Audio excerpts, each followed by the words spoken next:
28일 금요일 새벽입니다. 오늘 또 기도로 새벽을 깨우며 하나님 말씀으로 하루를 시작하시는 여러분 모두에게 하나님께서 새벽에 주시는 특별한 은총이 충만하시기를 간절히 기원합니다.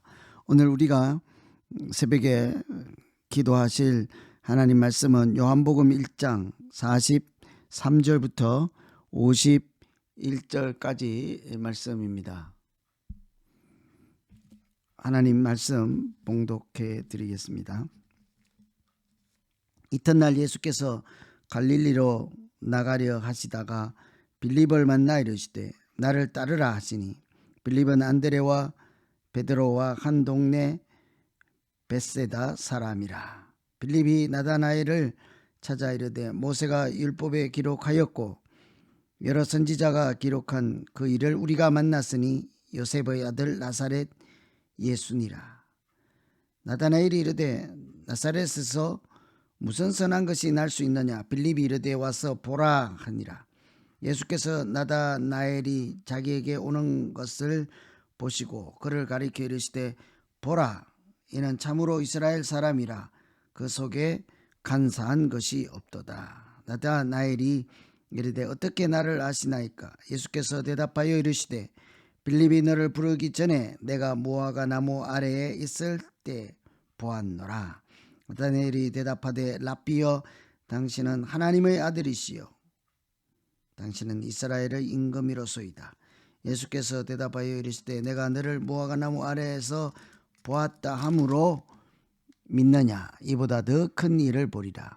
또 이르시되 진실로 진실로 너희에게 이르노니 하늘이 열리고 하나님의 사자들이 인자 위에 오르락 내리락 하는 것을 보리라 하시니라. 아멘.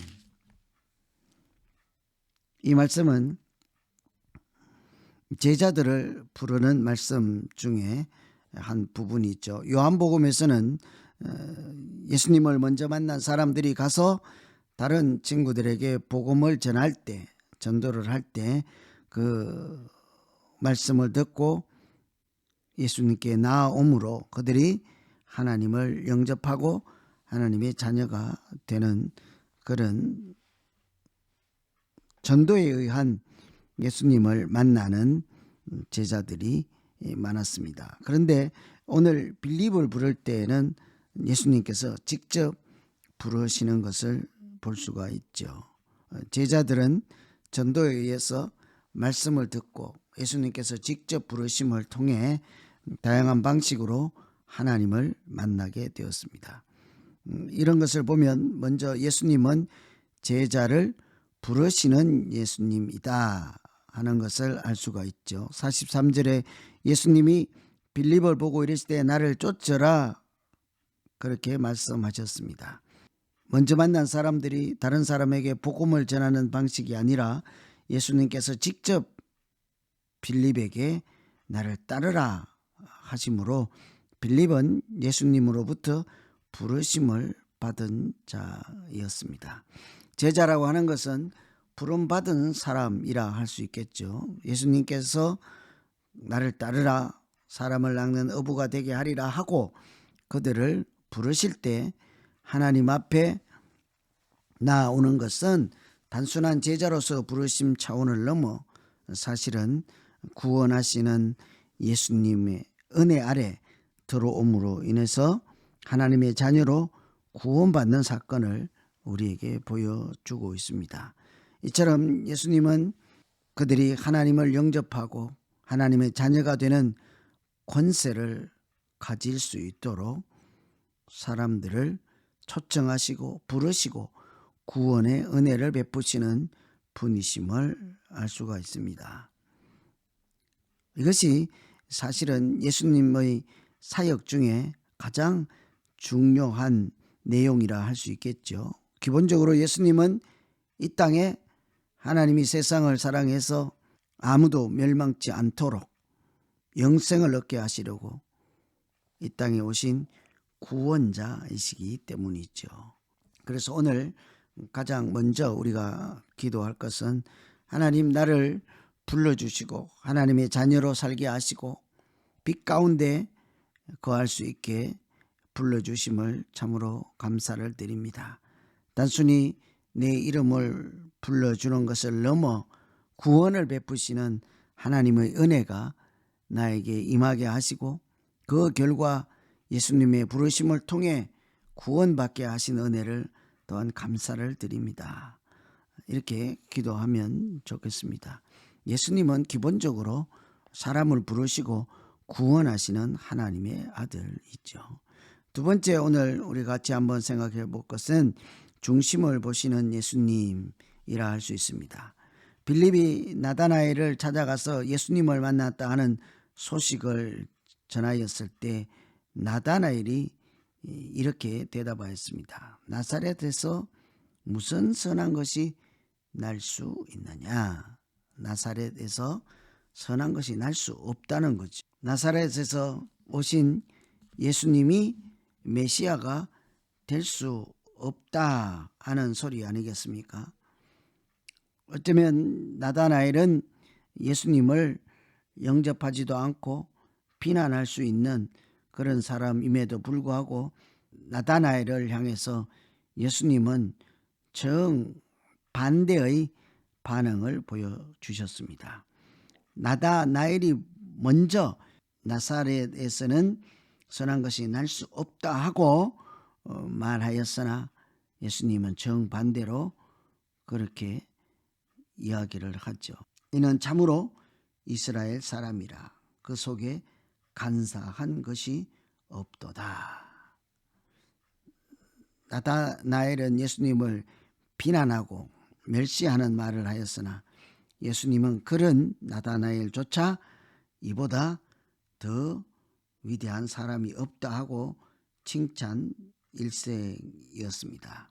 나다나엘은 예수님으로부터 사랑을 입은 사람, 은혜를 입은 사람이라 할 수 있겠죠. 이처럼 예수님을 비난하거나 편견을 가지고 있거나 알지 못하여서 영접하지 못하는 사람들이라 할지라도 은혜를 베푸시고 구원을 베푸심으로 그 사람들이 참 생명 영생을 얻게 하시는 메시아였습니다. 구원자 있죠. 그 구원은 이처럼 하나님으로부터 내려오시는 일방적인 은혜 때문이라 할 수 있습니다.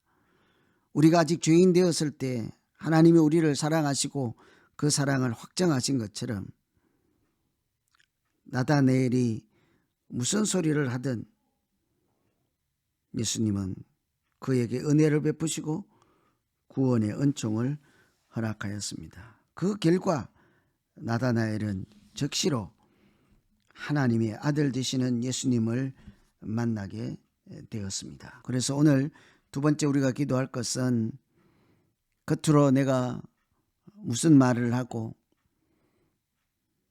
때로는 예수님을 비난하고 하나님을 모른다 할지라도 긍휼의 하나님, 자비의 하나님은 그런 나에게도 말씀을 들을 기회를 주시고 복음을 영접할 수 있는 사건을 통해서 중심을 살피시고 하나님의 자녀로 살아갈 수 있도록 인도하시는 분이신 것을 알게 되었습니다.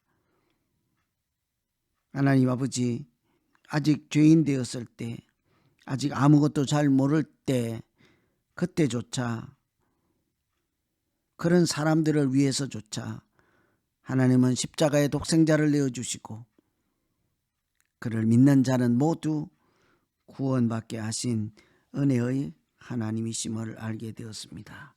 주님, 우리에게 겉모양뿐만이 아니라 중심을 살피시는 하나님의 은혜가 오늘도 충만케 하여 주시고 우리 내면에 우리 안에 살아계신 하나님과 동행하는 날 되게 하여 주시옵소서. 여러분, 오늘은 제자를 부르시고 제자들의 중심을 보심으로 끝까지 자비를 베푸시고 한 사람이라도 하나님의 자녀로 살게 하시는 하나님 생각하면서 이제 우리 각자 자기 자신을 놓고 기도하겠습니다. 하나님 아버지, 다른 사람이 전해주는 말씀을 듣고 예수를 영접하는 사람들이 있었지만 때로는 예수님께서 직접 사람을 만나주시고 그들을 불러주시고 뿐만 아니라 사명까지 주어서 파송하는 것을 보았습니다.